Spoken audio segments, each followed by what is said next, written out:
Bonjour et bienvenue, bien-aimés dans le Seigneur. C'est un privilège pour moi de vous accueillir sur Christ, est mon berger, votre espace dédié à la parole vivante de Dieu. Que la paix et la grâce de notre Seigneur Jésus-Christ remplissent vos cœurs en ce moment même.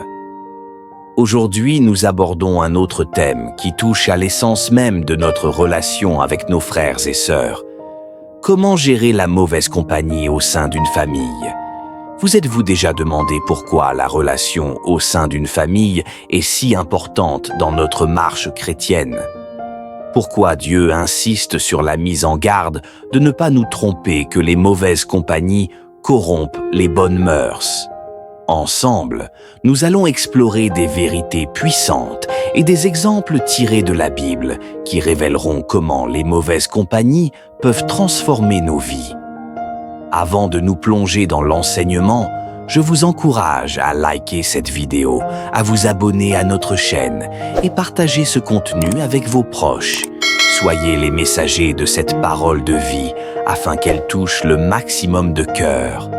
Restez jusqu'à la fin de cet enseignement et que le Seigneur vous bénisse abondamment. Introduction.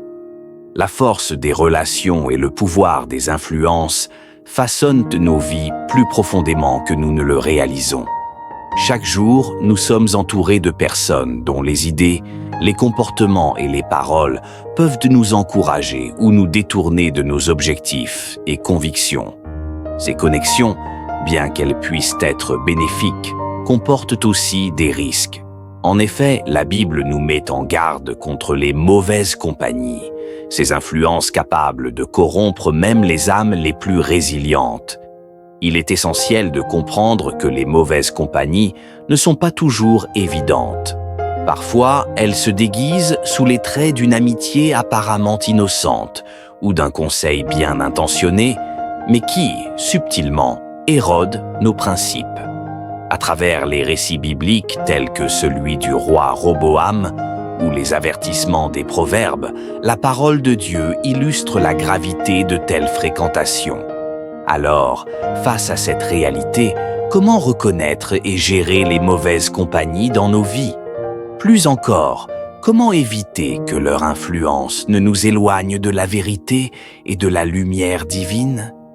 Plongeons ensemble dans les profondeurs de cette table ronde et découvrons comment la sagesse biblique nous guide pas à pas. Définition et compréhension des concepts. Selon le dictionnaire, mauvaise compagnie désigne des fréquentations ou relations peu recommandables qui peuvent avoir une influence négative sur une personne. Cela inclut des comportements nuisibles ou des attitudes contraires aux normes sociales ou morales. Étymologie du terme. Le mot « compagnie » vient du latin « compagno » qui signifie « celui avec qui l'on partage le pain ». Comme, avec, panis, pain. Ce terme désigne des relations ou fréquentations qui ne sont pas bénéfiques. Les relations qui aboutissent à la mauvaise compagnie, selon la Bible. Avant cela, voyons ensemble l'histoire du roi Roboam, fils de Salomon, dans 1er Roi 12. Après la mort du roi Salomon, Roboam monta sur le trône. Le peuple d'Israël vint à lui pour lui demander une réduction des lourdes charges imposées par son père. Ils espéraient que Roboam serait un roi juste et compatissant. Roboam chercha conseil auprès des anciens, des hommes sages qui avaient servi son père. Ils lui recommandèrent d'écouter le peuple et de leur parler avec douceur.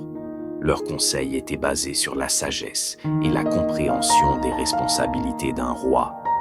Mais Roboam décida de consulter ses jeunes amis, des hommes de son âge qui avaient grandi avec lui.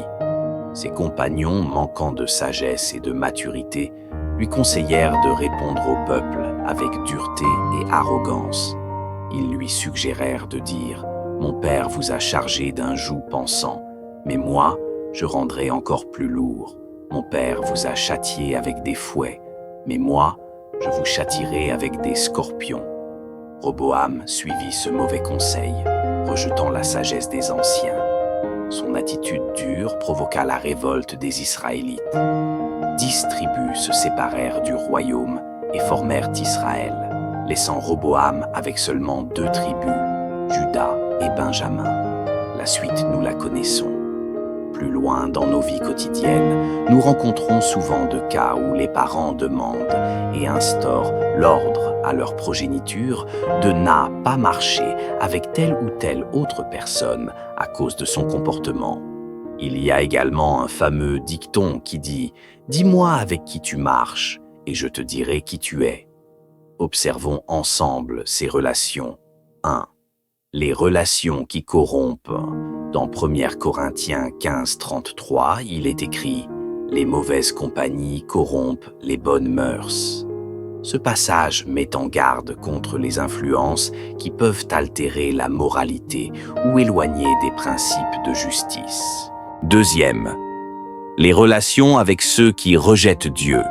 Proverbe 13, 20 enseigne « Celui qui fréquente les sages devient sage, mais celui qui se plaît avec les insensés s'en trouve mal. » Les compagnies éloignées de la sagesse divine peuvent entraîner des conséquences négatives. 3. Les relations propices au péché. Psaume, un premier déclare « Heureux l'homme qui ne marche pas selon le conseil des méchants, qui ne s'arrête pas sur le chemin des pécheurs et qui ne s'assied pas en compagnie des moqueurs. » Cela exhorte à éviter les influences qui favorisent le péché ou le mépris des valeurs chrétiennes. 4. Les relations manipulatrices ou toxiques.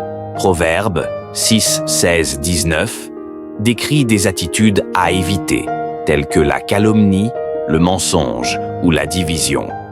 Les compagnies qui adoptent ces comportements peuvent nuire à la croissance spirituelle et à l'unité. 5.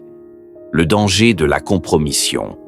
Dans 2 Corinthiens 6, 14 à 15, Paul exhorte « Ne vous mettez pas sous un joug avec les incroyants. » Cela souligne l'importance de ne pas s'associer de manière intime avec des personnes ou des pratiques qui opposent la lumière à l'obscurité.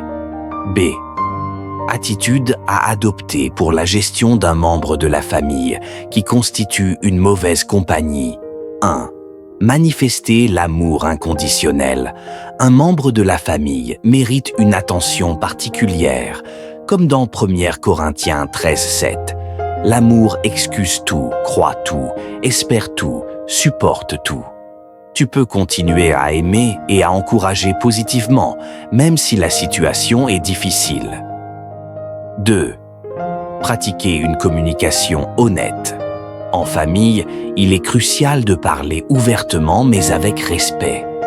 Éphésiens 4,15 recommande de dire la vérité dans l'amour. Explique tes préoccupations de manière douce et claire, sans blâme ni jugement. 3. Montrer l'exemple. En tant que croyant, ton comportement peut être une lumière pour ta famille. 1 Pierre 3, 1 à 2 montre que, parfois, l'exemple peut influencer davantage que les paroles. Garde une attitude exemplaire, pleine de patience et de foi. 4.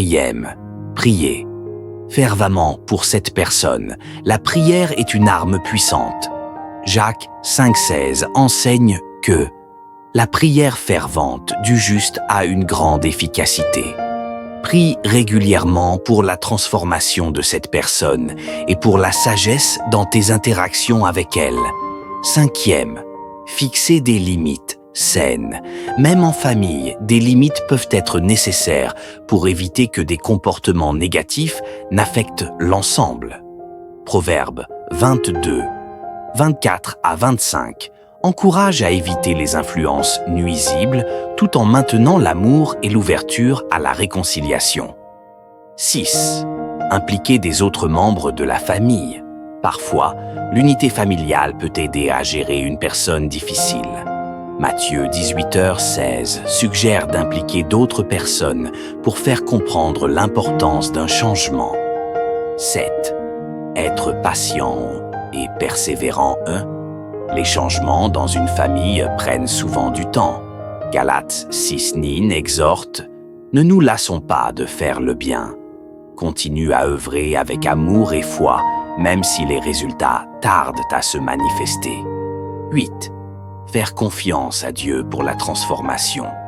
Finalement, rappelle-toi qu'il est souvent hors de ton contrôle de changer quelqu'un. Ézéchiel 36-26 dit que Dieu peut donner un cœur nouveau. Place cette situation entre les mains de Dieu et fais-lui confiance pour agir. Conclusion. En somme, les relations qui nous entourent jouent un rôle fondamental dans notre cheminement spirituel et personnel. La Bible, par sa sagesse intemporelle, nous met en garde contre les mauvaises compagnies, ces influences qui peuvent compromettre notre intégrité morale et nous éloigner des voies de Dieu. À travers les exemples bibliques et les enseignements sur la prudence, il devient clair que discerner et agir avec sagesse est essentiel pour préserver notre foi et nos valeurs. En appliquant ces principes divins, nous sommes appelés à choisir nos relations avec soin, à aimer sans compromis et à devenir des lumières, même au milieu des ténèbres. Au final, notre marche avec Dieu dépend aussi des compagnies qui jalonnent notre parcours.